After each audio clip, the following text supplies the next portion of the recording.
What's up, y'all? My name is Sean Slaughter, real estate agent and investor. And in this video, I'm going to walk you through how to do a subject to investment.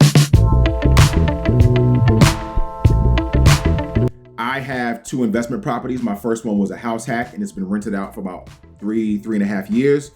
And then my second property was done using the subject to method. It is being renovated. And we're actually going to be covering all of that in this video series. I'm going to show you the property, give you a walkthrough, show you the work, show you the numbers, all of that type of stuff. So it's going to be a pretty long series. If you want to kind of get a sneak peek of what we've been doing, check out this video. Big shouts out to my homeboy, Kris Haskins, that actually helped me out, walking me through the subject too. And big shouts out to my boy, Marseille Winder, that helped me with the paperwork. Let's talk about the subject to. Why would you do an investment property and purchase it subject to? First, and the greatest thing is you don't have to personally guarantee debt. You do not have to go to the bank and put your name on a loan so that if you don't pay the loan, they take your property. That is one of the major greatest things about subject to. Number two, your credit is not involved. Doesn't even matter what your credit score is, okay? Because again, credit scores are made for bank approvals, and the subject to does not matter. And lastly, purchasing a property subject to can be cheaper than taking out a mortgage. All right. Now, what does subject to even mean? It means that you're going to purchase the property subject to the mortgage. You're basically going to take over the mortgage, not assume the mortgage. You're going to take over the mortgage, and in exchange, you will be deeded the property. The property will be deeded in your name. The mortgage will be in the seller's name, and you'll be making payments on behalf of the seller. How do you find a subject to property? This is like the number one question on how do you find a subject to property? Well, here's the one thing that I would say. It seems like a lot of people that are hitting me up, I don't know if you guys are trying to get into real estate investing, it's kind of something that you're doing on the side. But the main thing that I would tell you is that you're going to have to advertise yourself as somebody that invests in real estate. Okay? Because the majority of your leads, based on my experience, are going to come from people that may need your help in selling their property and they just want you to take over the payments. But if they don't know that you're somebody that actually has that service, they're not going to come to you. They'll go to somebody else. So, number one, advertise yourself as a real estate investor who purchases houses. Number two, let family and friends know that you're a real estate investor that purchases homes.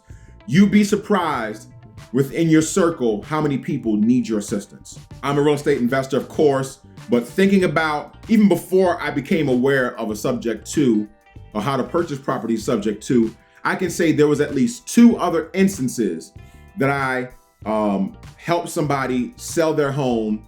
And honestly, they didn't make any money selling their home because they were really in bad shape as far as the mortgage and they owed money because of the COVID thing, where if I knew what I knew today, I would have taken over their property subject to, and I would have actually paid them way more than what they got on the sale of their home.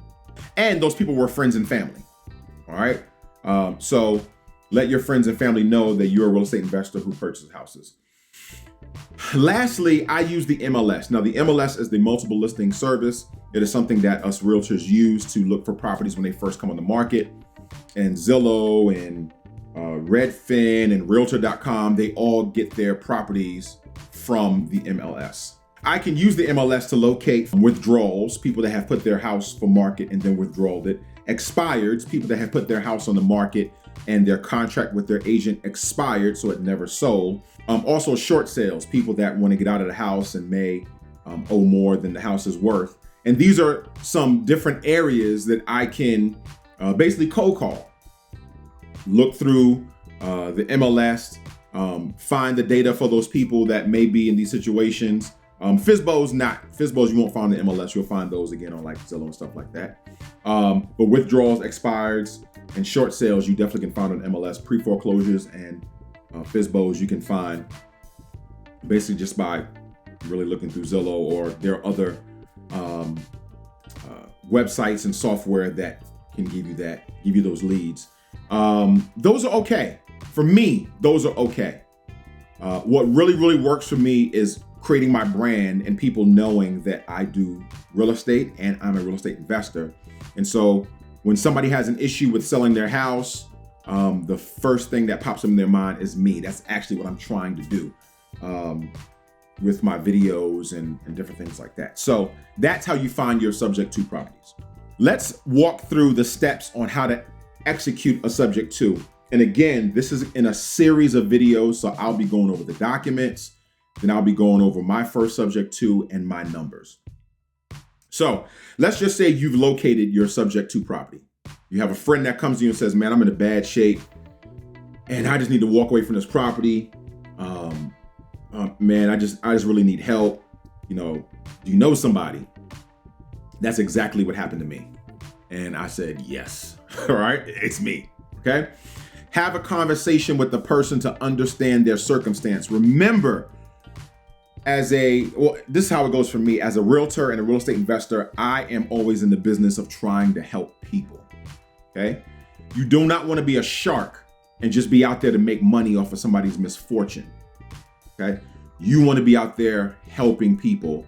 And the subject to is a service that I offer. Because as a realtor, I can sell your property, but sometimes you may not have enough equity or whatever the issue is to sell your property. So this is just another service that I can offer. Secondly, decide how you're going to purchase the property. Now, the way that I purchased my first subject to was I just took over the payments. All right. But some people may want you to take over the payments and give them $5,000, $10,000, $15,000, $25,000, to pay them for the property, which is great because you can buy a $300,000 property for $25,000. It's a beautiful thing, but decide how you're going to pay for it. If it's a family and friend, then you can probably just take the payments over, or maybe give them like $5,000 or something like that. If it's somebody that you don't know, then there'll be a little bit more negotiation on how much you're going to give them to take over the property subject to.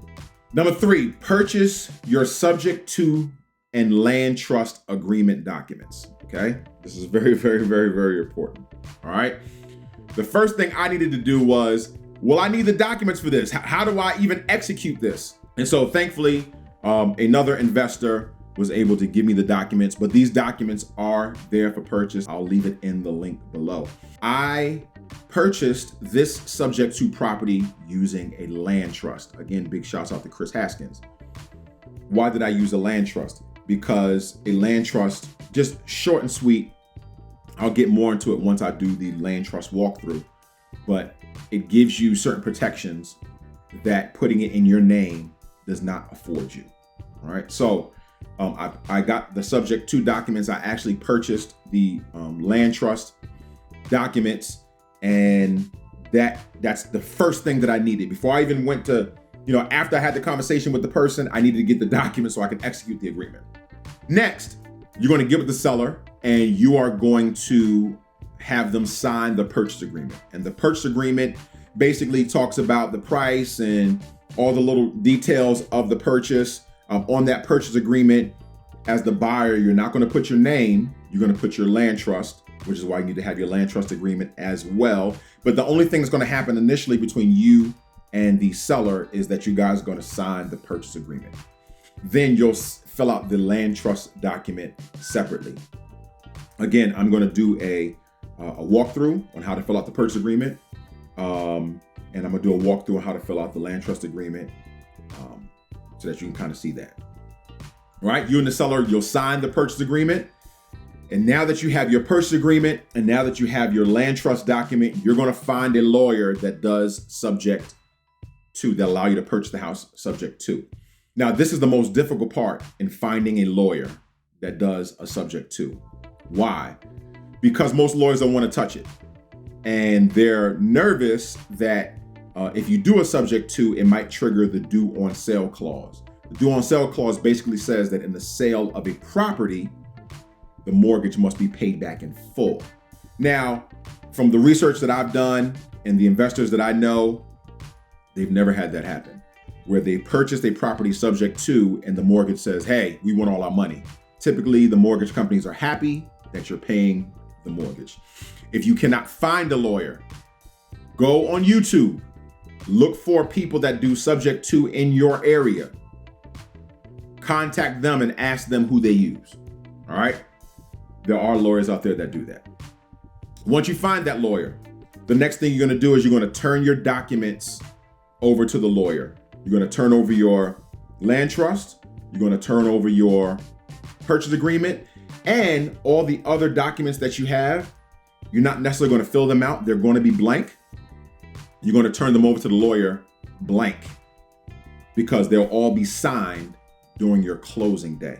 All right. Another thing that your lawyer is going to do, and they should be a lawyer that practices in real estate, that can run title. They're going to run title on the home just to make sure the title has been passed down correctly and there are no title issues. And so once you give them the purchase agreement and your land trust document, and once they've run title, which can take about a week, you can actually close this whole thing within 2 weeks. That's how long it took my deal to close. It took 2 weeks. They ran title, maybe 2.5 weeks, and it was done and over with. You get your closing date. You and the seller meet at the lawyer. The lawyer explains everything to your seller. You do not have to go through all the documents and explain it detail by detail by detail. The lawyer will explain it to them. They'll sign, you sign, and then at that transaction, the seller will sign the deed, and you'll be given a copy of the deed, as well as all the other paperwork. And now you officially own the home. You take it over, you start paying the mortgage and the utilities and all that type of jazz. But like I said, we're going to go into more detail in my next video. I'm going to talk a little bit about the purchase agreement. But again, I have put the links below. When it comes to the subject to documents and the land trust documents, you can go ahead and you can click that link and support us by purchasing those documents. And see us on the next video. All right. Sean Slaughter, House of Motivation, the home where inspiration lives. Talk to you soon. Peace.